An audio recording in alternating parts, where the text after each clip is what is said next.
Shabbat Shalom, mes très chers amis. On est parachat Vaishlach, Daber Israël Chaviv Mira Anana. Un pasouk appelle dans cette paracha des commentaires particuliers et va nous servir aussi à appréhender les problèmes de l'existence de manière différente. Le pasouk dit Vayira Yaakov me'od. Yaakov a eu très peur. Vayetzer et il a été saisi d'une angoisse. Viachatz et ha'am asher ito. Et il a partagé les personnes qui étaient avec lui, Ve'etatson, et le petit bétail, Ve'tabagar et le gros bétail, Ve'agmalim et les chameaux, Li Shene Machanot en deux camps. Rashi explique le redoublement des apeurements. Le premier, c'est qu'il avait peur d'être tué. Le second, c'est qu'il avait peur de tuer.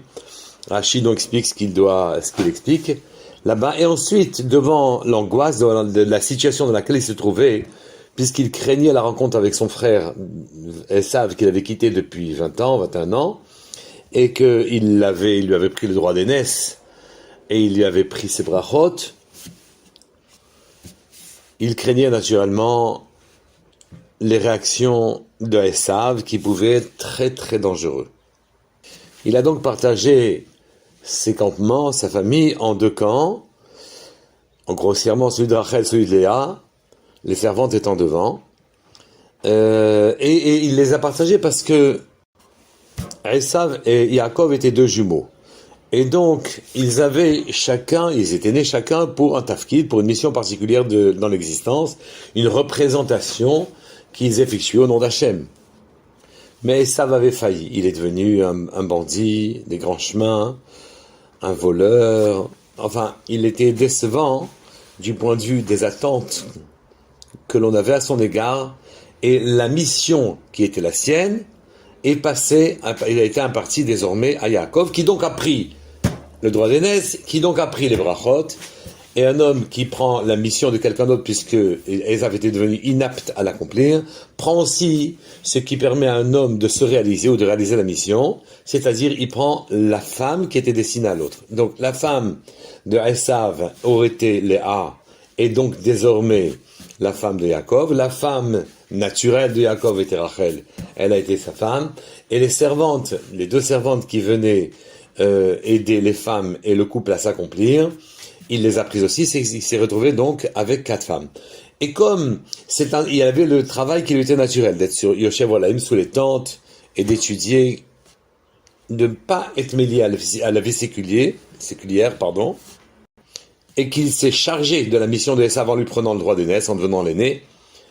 Alors à partir de ce moment-là, il pouvait se poser la question,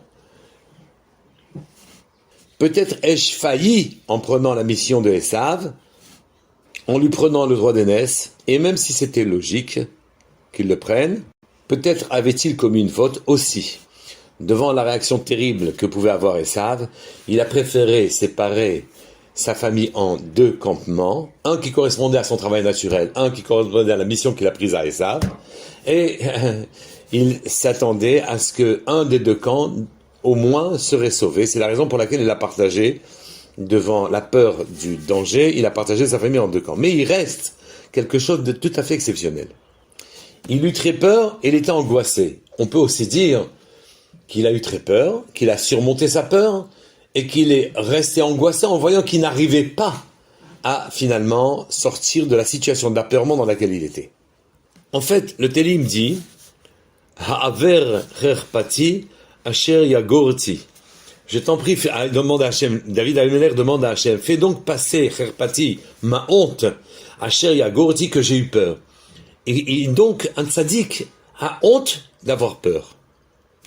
Pourquoi il a honte d'avoir peur ? Parce que la peur laisse présupposer qu'Akadosh Baruch Hu, ce n'est pas lui qui maîtrise le monde.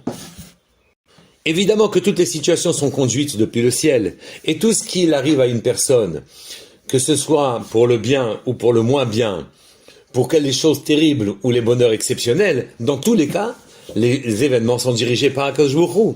Et donc les personnes qui sont terribles pour nous, les personnes qui sont indispensables pour nous, les personnes qui nous font beaucoup de bien, celles qui nous font extrêmement peur, ne sont que des envoyés d'Akadosh Baruch Hu. pour nous faire changer de chemin, car le chemin que l'on prenait n'était pas le bon, pour nous faire comprendre quelque chose qu'on ne comprenait pas dans l'existence. Ici, ce serait nous faire changer de point de vue, pour nous faire prendre une autre route, pour inaugurer un nouveau chemin. Akadosh Baruch Hu dirige l'événement, et de manière indirecte, l'événement est une information précieuse pour nous. Le bon, ou le moins bon, ou le vraiment pas bon. Quand j'ai peur de ce que j'ai devant moi, ceci suggère que Akadosh Baruch Hu n'a pas la maîtrise, car il ne va pas m'envoyer une peur pour rien. Et donc, s'il m'envoie cette peur, je dois avoir conscience que c'est ça qu'il fallait faire, pour mon bien ou pour mon évolution spirituelle. Et David Amelech a dit, lave-moi, fais passer la honte que j'ai eue d'avoir eu peur. Suggérant que ce n'était pas maîtrisé, que ce n'était pas voulu par toi, et que je devais en quelque sorte me débrouiller tout seul, chas v'shalom. Que doit-on faire quand l'événement nous fait éprouver une peur ou une terreur? Quand nos parents nous envoient chez le médecin, ou bien chez le chirurgien même, et que on a mal, ce mal est un mal nécessaire, indispensable pour poursuivre le cours de son existence. Quand les moments d'éducation difficiles sont là et que les parents prennent des décisions dramatiques, difficiles, oui, alors à ce moment-là, c'est pour nous qu'ils les prennent. Et nous, ça nous guide et nous dirige et nous ouvre des nouveaux chemins. Mais que s'est-il passé? Lors de la création du monde, Akadosh Baruch Hu a investi les sphirotes, ses midot, ses mesures particulières, car lui est un être infini, et donc il a donné à ses lumières, à sa création, une dimension finie, appréhendable par l'homme. Il a donc restreint sa lumière à des dimensions finies, mais toutes ces dimensions-là ont un aspect émotionnel. Il a créé le monde par chesed, par bonté, et donc la bonté va rentrer dans le monde. Il y a la bonté d'Hachem et il y a la bonté des hommes. Il a créé le monde avec la rigueur, et donc un élément de rigueur va être dans le monde. Des mobiles émotionnels sont contenus par les directives qu'il a données à sa lumière, qui a été enveloppé de quelque chose d'émotionnel. Il a créé le monde aussi par la beauté, qui nous attire, qui provoque chez nous, qui a une influence, et qui nous fait bouger vers nos buts. La beauté, Tiferet, et ainsi de suite, ça sera pareil, la notion de victoire, la notion de magnificence, qui guide nos aspirations et pousse notre existence dans les bonnes directions. Mais Hachem savait que l'homme n'était pas capable d'être parfait et d'utiliser correctement les lumières qu'il lui a envoyées. L'harmonie dans l'émotion a disparu, et maintenant, c'est une option émotionnelle qui est là. Soit je suis chasdan, plein de bonté, soit je suis rigoureux, soit je suis attiré par la beauté, par la victoire. L'harmonie s'est brisée, ce qu'on appelle shvirat hakelim, le bris des récipients, des réceptacles de lumière, comme si des ponts s'étaient effondrés. Et donc ces mesures d'émotion, ces débris d'émotion, se sont perdus dans notre monde. Vous avez des endroits où la rigueur et la peur dominent. Vous avez des endroits où le chesed de la bonté domine. Vous avez des endroits où c'est l'esthétique qui domine. En Italie, par exemple.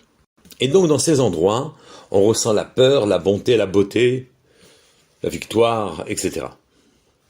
Plus particulièrement concernant la peur, on doit faire évoluer la peur naturelle que l'on ressent à ce moment-là, la peur spontanée que l'on ressent, en une peur par laquelle Akadosh Baruch Hu est en train de nous indiquer que ce n'est pas on ne devrait pas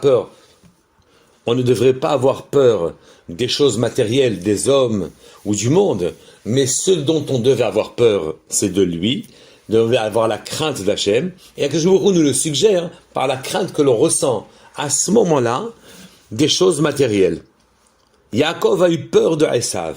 Et instantanément, il a voulu transformer cette peur en peur d'Hachem, et une angoisse est venue car il voyait qu'il n'arrivait pas à transformer la peur qu'il avait de son frère Esav en crainte du ciel, en crainte révérentielle du ciel.